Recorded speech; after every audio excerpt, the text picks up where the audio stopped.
Hello dear students, I am Dr. Poonima AS and I am going to teach you to work out simple problems on probability today. The basic formula to calculate probability is given in your screen. So just understand that any problem which is given will be solved by using this formula. Probability is equivalent to number of favorable cases by total number of cases. To understand the concept behind this formula, please watch my earlier video, the probability basic concepts, and the link for which is given here, given under. So the first problem, two fair coins are tossed simultaneously. What is the probability of getting only one head? Is the first problem. As I told you earlier, the formula for which you have to use is probability is number of favorable cases by total number of cases. So any problem, step 1 is to find the total number of cases. Step 2 is number of favorable cases. Look at these coins here. One is showing head and another is showing tail. The number of favorable outcomes is probability of getting only one head. Please, the one only is the operating word here. So getting only one head means you cannot get two heads, neither can you get zero heads. You have to get only one head. Two heads means when you are putting the coins, when you are tossing both the coins together, the possible outcomes can be head, head, tail, tail, head, tail, and tail, head. Therefore, there are 4 possible outcomes here. Thus, the total number of possible outcomes is equal to 4.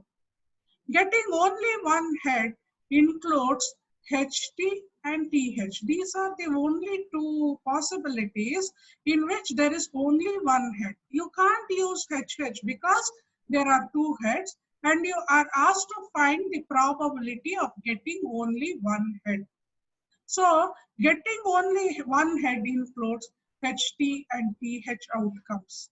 So the number of desired outcomes is equal to 2. Therefore, probability of getting one head is equivalent to 2 by 4, that is equivalent to half. 2 possibilities are the favorable cases, 2 possibilities divided by 4 possibilities, that is equivalent to half. Understood?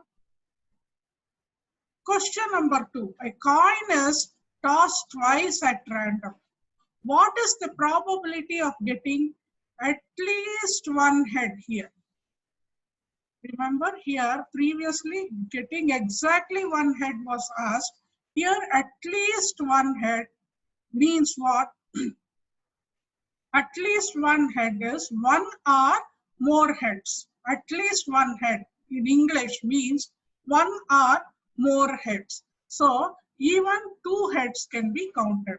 And also in the earlier problem, 2 coins were tossed together. Here only one coin is tossed twice. So this again, so this is the difference between the earlier problem and this problem. Again, whatever is the difference, the formula remains the same. Probability is equivalent to number of favorable cases divided by total number of cases.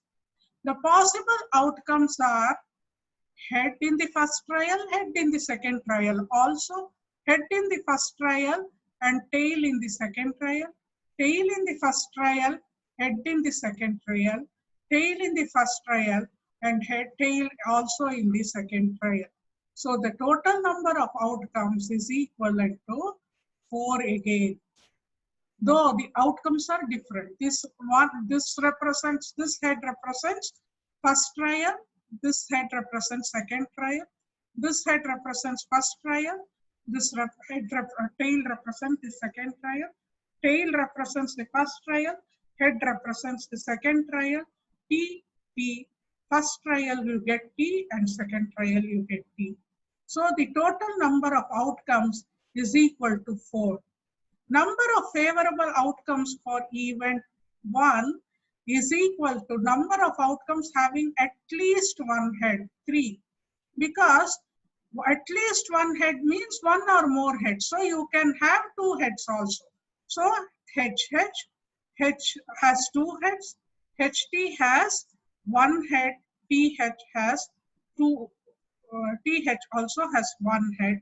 Therefore, by definition, probability is equivalent to number of favorable outcomes, that is equivalent to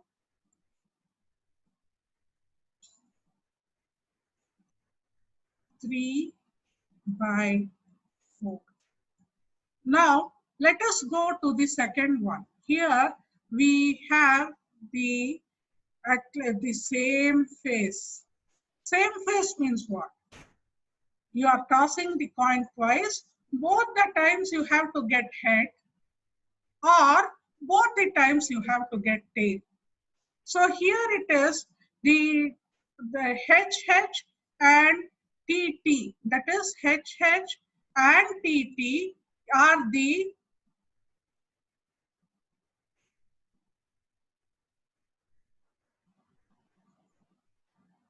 for the second one, HH and TT are the two possible outcomes. Head in the first trial, head in the second trial. Tail in the first trial and tail in the second trial are to have the same face. That is equivalent to 2. There are 4 possible number of cases, that is equivalent to 2 by 4. That is equivalent to half. Okay, so here again I repeat, a coin is tossed twice at random. That is, one coin is there, you are tossing it twice. What is the probability of getting at least one head? And what is the probability of getting the same face? At least one head means, so the formula in question is probability is equal to number of favorable cases by total number of cases. The number of possible outcomes are head in first trial, head in second trial, head in first trial, tail in second trial, tail in first trial, head in second trial, tail in first trial, and tail in second trial. So the number of possible outcomes is equal to 4. Number of favorable outcomes for event 1, that is at least one head, is 3. HH, HT, and TH. Why have we included HH here? Because the question is at least one head. At least one means one or more. Therefore, this has 2 heads. This possibility has got one head, and another possibility has got 3 head. Got one head. So there are 3 possible outcomes. Probability is number of favorable outcomes by total number of outcomes. Number of favorable outcomes is 3. Total number of cases is 4. Therefore, probability is equal to 3 by 4. Now, in the second one, the same phase. That is, you have to get head in the first trial and head in the second trial. Also, tail in the first trial and tail in the second trial. How is it possible? There are 2 possibilities. That is the favorable outcome. That is what is asked. That is why that is a favorable outcome. Head, head, and tail, tail. There are 2 possible outcomes which satisfy the given condition, that is equal to 2. Therefore, by definition, probability is the number of favorable cases by total number of cases. Number of favorable cases is in this case 2. 2 by 4, that is equal to half. Okay. Question 3. 3 fair coins are tossed now. What is the probability of getting at least 2 tails? Okay, at least 2 tails.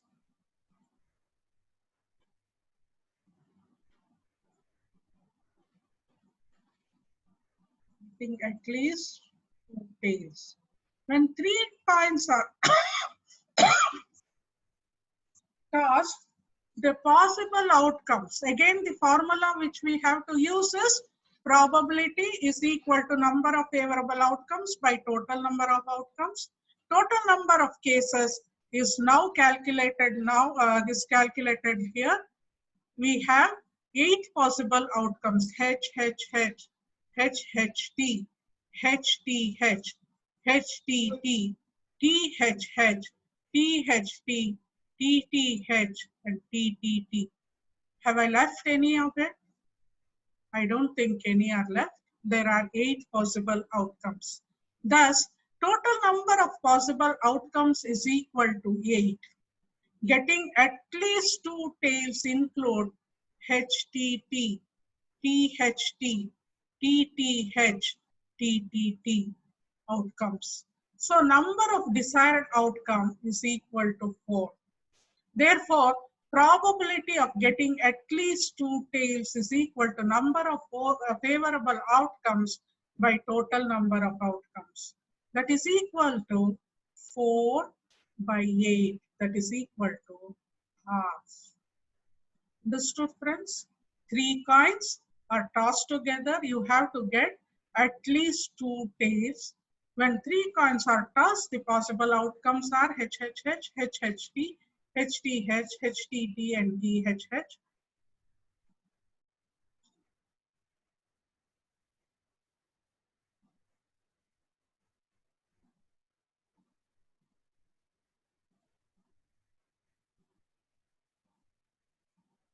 So getting at least 2 tails means here we have how many possibilities? Just count here.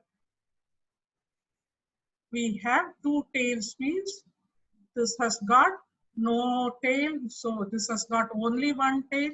This has got only 1 tail. This has got 2 tails. This has got 2 heads, only 1 tail. This has got 2 heads. This has got 2 heads. And this also has got 3 heads, but at least 2 heads, 2 or more heads. There are 4 possible outcomes. So the number of desired outcomes is equal to 4. And probability of getting at least 2 tails is equal to number of favorable outcomes divided by total number of outcomes, that is equivalent to half. Now, I hope you have understood. Question number, let us go now to the question number 4. After tossing coins, we will throw dice. In probability, it is always like that. Either you toss the coin or throw the dice. A dice is thrown. What is the probability that the number obtained is a prime number? Dice is thrown. The possible outcomes is equal to 6. So which are the 6 possible outcomes? You have already learned 1, 2, 3, 4, 5, and 6. Okay, so 6 possible outcomes. Favorable outcomes is prime numbers, that is 2, 3, 5.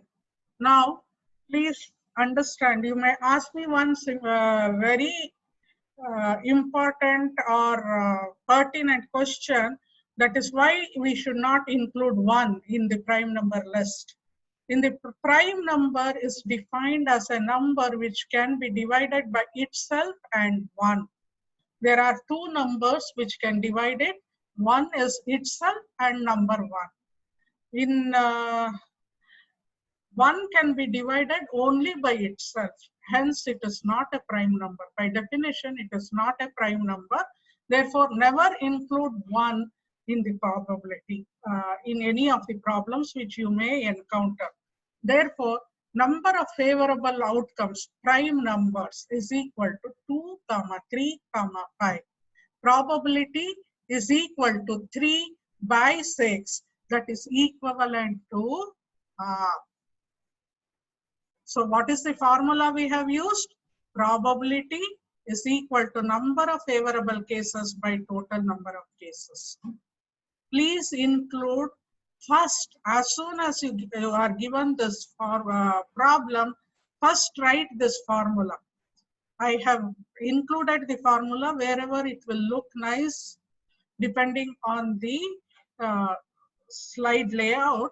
So, but you in the exam will always have to write this in as soon as you write the problem. First step is to write the formula. In the second step is to find the total number of cases. And the third step is to find the number of favorable cases. Shall we go to problem number 5? Yeah. Again, it is a dice problem. A dice is thrown. What is the probability that the number obtained is an odd number? Total number of cases. Again, the probability formula is given here. Probability is number of favorable cases by total number of cases.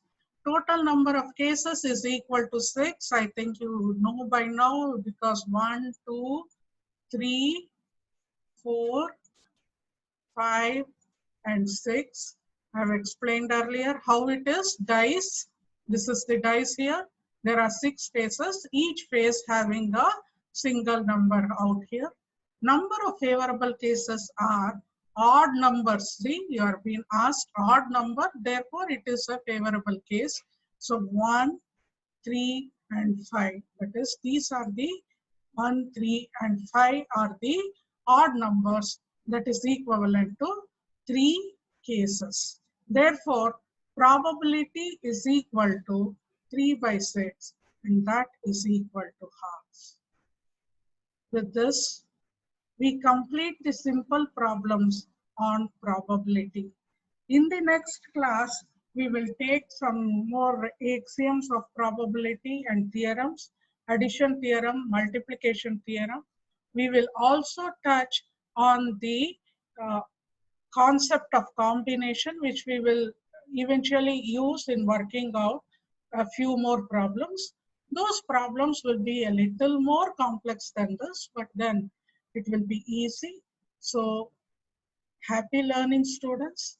I am also sending you a link to the Google form where I have designed a quiz for you that will enable me to understand whether you have understood the probability concepts which we have discussed or not. Please fill it back and send it back to me. The link will be self-explanatory. Thank you. Happy learning, students.